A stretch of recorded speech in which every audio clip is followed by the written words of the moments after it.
بسم الله الرحمن الرحيم نحمد الله العظيم ونصلي على رسوله الكريم أما بعد فأعوذ بالله من الشيطان الرجيم بسم الله الرحمن الرحيم يا أيها الذين آمنوا قوا أنفسكم وأهليكم نارا وقودها الناس والحجارة عليها ملائكة غلاظ شداد لا يعصون الله ما أمرهم ويفعلون ما يؤمرون صدق اللہ مولانا العلی العظیم۔ میرے محترم بزرگوں اور دوستوں اور قابل قدر عزیز نوجوانوں، اللہ رب العزت کا بے انتہا کرم اور فضل ہے کہ اس نے ہم سب کو انسان بنایا ہے۔ اللہ تعالیٰ نے اس دنیا میں کم و بیش 18,000 مخلوقات پیدا فرمائی ہیں، اس میں سب سے افضل کسے بنایا ہے؟ انسان کو بنایا ہے، اشرف المخلوقات بنایا ہے۔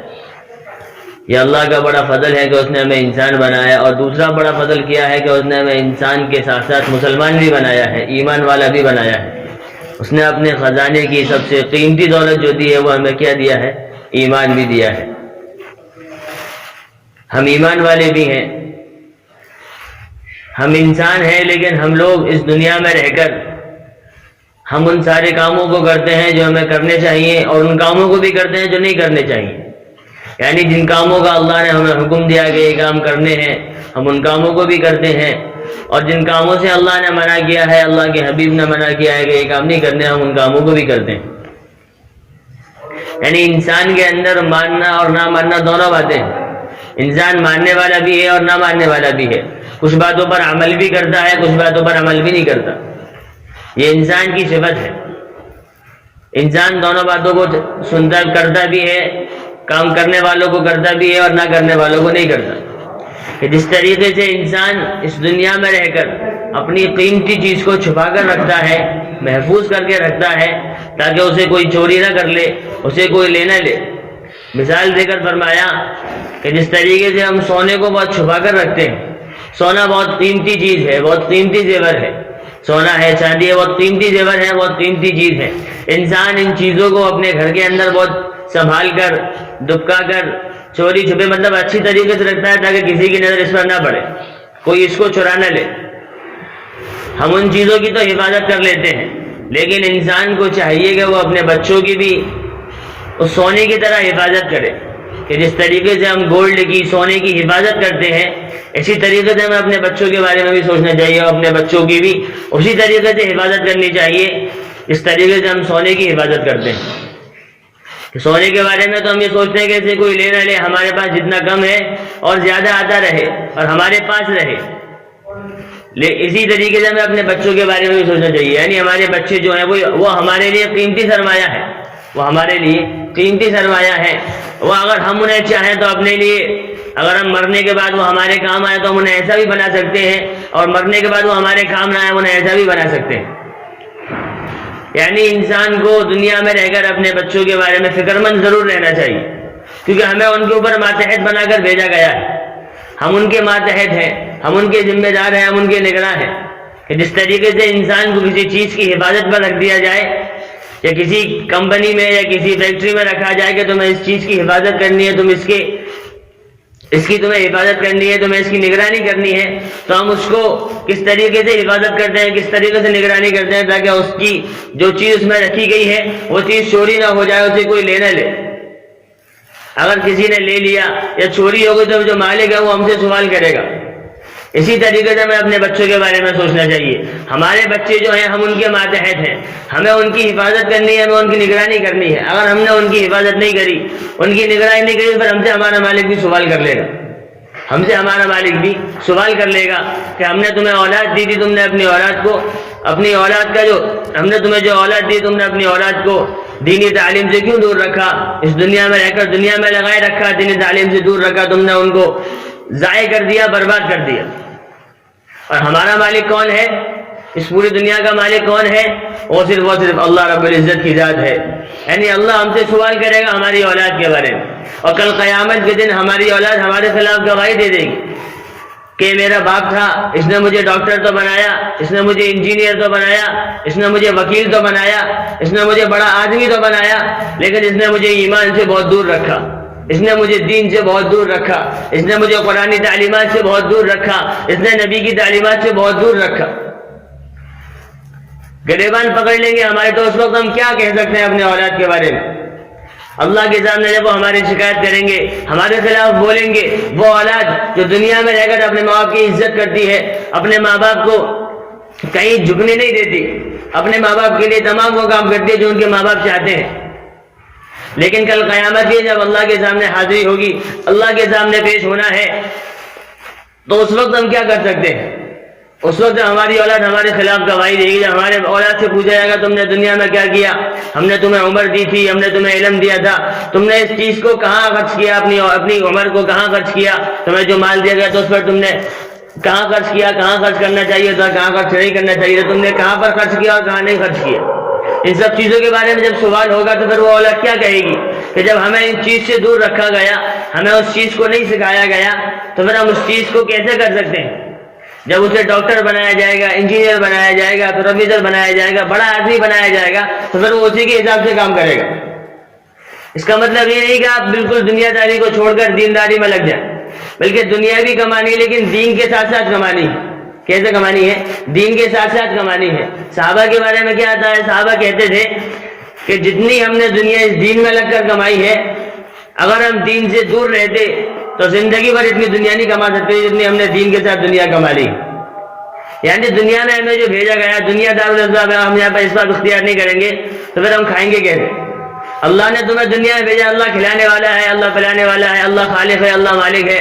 اگر ہم کچھ کام نہ کریں تب بھی اللہ کھلائے گا، لیکن اللہ نے اس دنیا کو دارالاسباب بنایا ہے، اسباب کا گھر بنایا ہے، یہاں میں اسباب اختیار کرنا پڑے گا تبھی ہمارا کام چلے گا۔ کوئی انسان اپنے سامنے پانی رکھ لے، کھانا رکھ لے اور پھر یہ کہے کہ مجھے میرا اللہ کھلائے گا تبھی کھاؤں گا، اس کے علاوہ میں نہیں کھا سکتا، یعنی میں اپنا ہاتھ نہ چلاؤں، اللہ مجھے کھلائے گا تو اپنے آپ کھاؤں گا، ایسا نہیں ہو سکتا میرے پیارو۔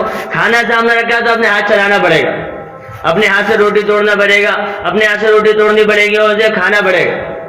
اور ہم سامنے رکھ کر بیٹھے رہیں کہ اللہ کھلائے گا، تو ایسا نہیں ہوتا۔ اللہ نے اس دنیا کو دارالاسباب بنایا ہے، اسباب کی چیز بنایا ہے، اسباب کا گھر بنایا ہے، یہاں اسباب اختیار کریں گے تو ہمارے کام چلیں گے۔ اسی طریقے سے ہماری اولاد ہے، ہمیں ان کے بارے میں فکر مند رہنا ہے، ہوشیار رہنا ہے کہ ہماری اولاد کس چیز کو کر رہی ہے، کون سے کام میں لگ رہی ہے، جو غلط کام ہے اس سے روکنا ہے، چاہے اسے اچھا لگے یا نہ لگے، اسے اچھا لگے یا نہ لگے ہمیں اس کام سے روکنا ہے۔ اگر ہماری اولاد نہیں رک رہی ہے ہمیں پھر بھی روکنے کی کوشش کرنی ہے۔ باپ تو باپ ہوتا ہے، اگر باپ نے اولاد کے ساتھ 2 تھپڑے مار دیے تو اولاد صحیح چلے گی۔